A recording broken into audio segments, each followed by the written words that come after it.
Hi everyone, my name is Tori, this is Novel Life, and welcome back to my channel. Today I have a fun romance recommendations video where I'm going to be giving you romance recommendations based on if you like this book, then read this book. I haven't done this on my channel before, but I'm really excited to do this because some of my favorites, I love the vibes of those books and I love reading other books that have similar vibes. But before we get into the romance recommendations, I want to say a big thank you to Dossier for collabing with me for this video. They sent me 2 of these perfumes to try out. So if you've never heard of Dossier before, it's basically a perfume company that creates perfumes inspired by high-end perfumes. I am an avid perfume collector. I love trying out different scents, and I never buy them for myself because they're too expensive. I usually only get them for gifts for like my birthday or for Christmas, or if I have a specific event coming up. But I wanted to talk about these because I've already smelled these and I think they smell absolutely amazing. So Dossier has this program where if you don't like it, you can actually return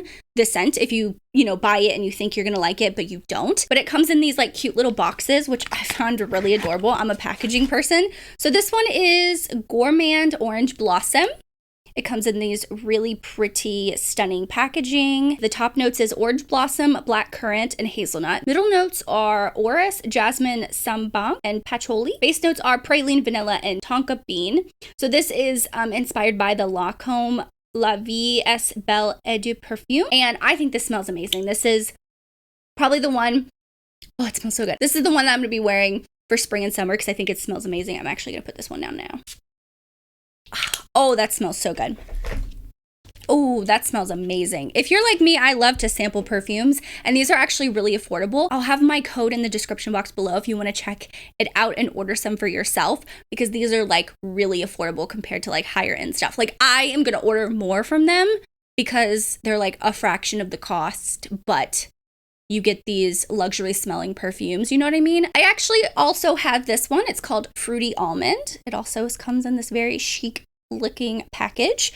And the top notes are almond and peach. The middle notes are orris, orange blossom, and herbrose. Base notes are tonka bean and vanilla cocoa. I just realized that these 2 are very similar, but these are the type of perfumes that I really, really like. And this one's inspired by Carolina Herrera, the Good Girl Eau de Perfume. And I'll tell you now, I actually have the Carolina Herrera. My parents got it for me for a Christmas gift, and it was so expensive. Like that was one of my top gifts that I got. This literally smells exactly like it. And I love to wear this one during the fall and winter because it has some of those darker, deeper notes. I don't know how to describe it, but that's why I got these 2, so I can have one for the spring, one for the summer. But my code and the link is in the description box below if you want to check it out. I really appreciate Dossier for partnering with me for this video. I was super excited when they reached out. So let's just go ahead and jump into the romance recommendations now. So the first 2 I have is if you like Heartless, then you should read The Setups and the Substitute. So these are both nanny romances, which is exactly why I thought of them for, like, if you've loved Heartless, read this one. So I reread this one recently and I immediately read this one probably a week after.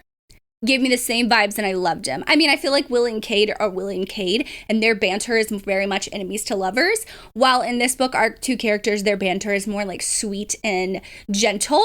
So it's not enemies to lovers, it's more friends to lovers, but I still enjoyed it. Basically, in The Setup and the Substitute, our female character is actually a substitute teacher for his kids. But after her contract is up for being a substitute, his kids are like, I love her, why can't she be our nanny? And he is a professional baseball player that is constantly on the road, so he needs someone to make sure his kids are good while he's gone. And I saw so many similar vibes to this in these 2 books, and I think everyone should read The Setups and Substitute by Jiffy Kate if you loved Heartless. The next one I have is a hockey romance. If you loved Right Man, Right Time by Megan Quinn, you're gonna love Weak Side by S.J. Silvis. So I read Right Man, Right Time and listened to the audio, laughed my butt off, I'll tell you that. It was so fun to read that book, and I got very similar vibes when I read Weak Side. Their banter is actually hilarious, which is why I love Right Man, Right Time. I feel like Megan Quinn does A+ banter so well, but S.J. Silvis and Weak Side did it just as well, I think. And basically, it's both hockey romances. Right Man, Right Time is professional. Weak Side is actually like new adult college age. They're in their, I think their last year of college. Her name is kind of like gender neutral. The administration thought that she was a boy. They put her in with rooming with our main male character. So they're rooming together. There's nowhere else. There's no other open rooms for them to split up. So they're going to force together. So they're kind of like working that out. But it's also fake dating, which is so funny because it shows up pretty later in the book, but it's like so natural. He's like, I need your help to keep these puck bunnies away. Like, I don't want them anymore.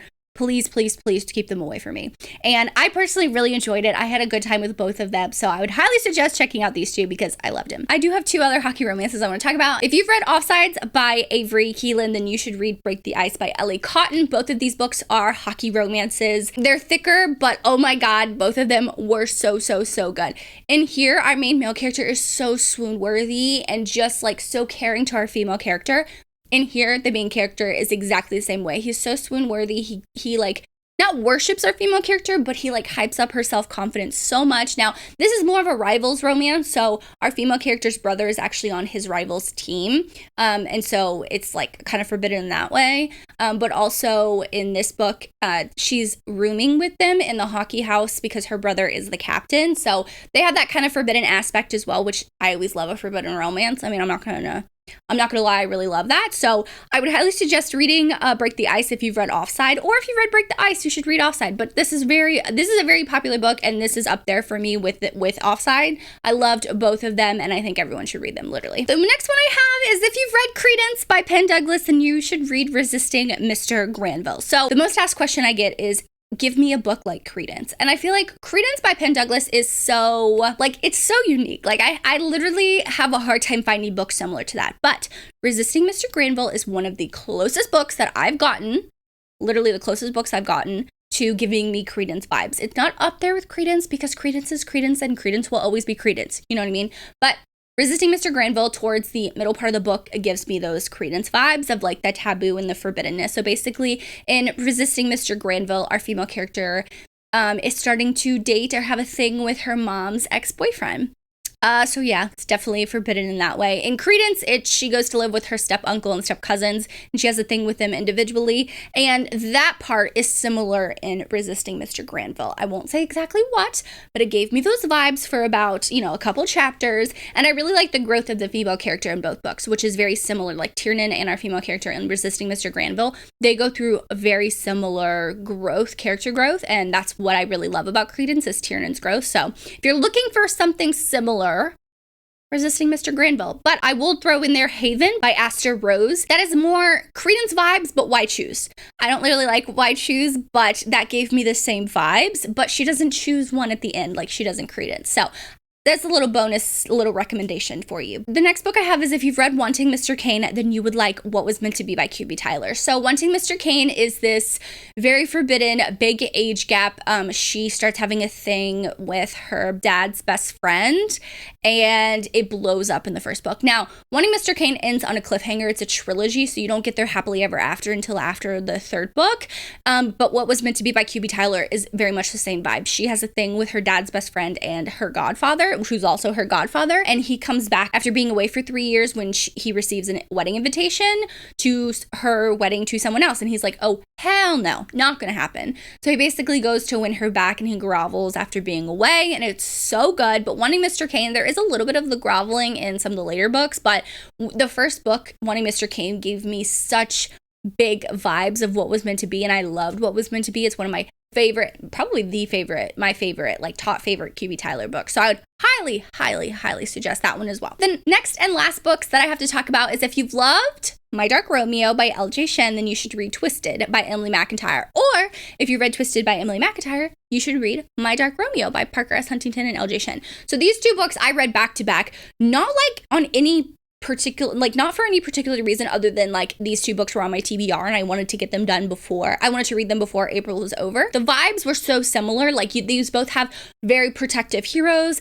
They both have this kind of marriage of convenience type thing, but in My Dark Romeo, she is put into a compromising position because she's from a very southern family and she is forced to marry Romeo, who is our main male character. And this book is very much, they get married because her father is sick and he wants his company to be in the right hands and he doesn't trust a woman to handle it, even if it's his daughter. So yeah, he's like, oh, we should get married. Her dad's best friend, which this one has a pretty big age gap. This one doesn't have that big of an age gap, but like they're very rich. They have money thrown around and it gave me such similar vibes. I will say personally, I read My Dark Romeo first. This book I gave 4 stars. This book I gave 3.5 stars. So it's not far off. I think if I read them not back to back, I probably would have given them both like 4 stars. But this one, I just felt like it kept my attention a little bit more than this one. But very much the same vibes. If you love that possessive, jealous, obsessive hero, definitely read both of these. But if you haven't picked up either one, I would say start with either one. But this series is a little bit more popular, but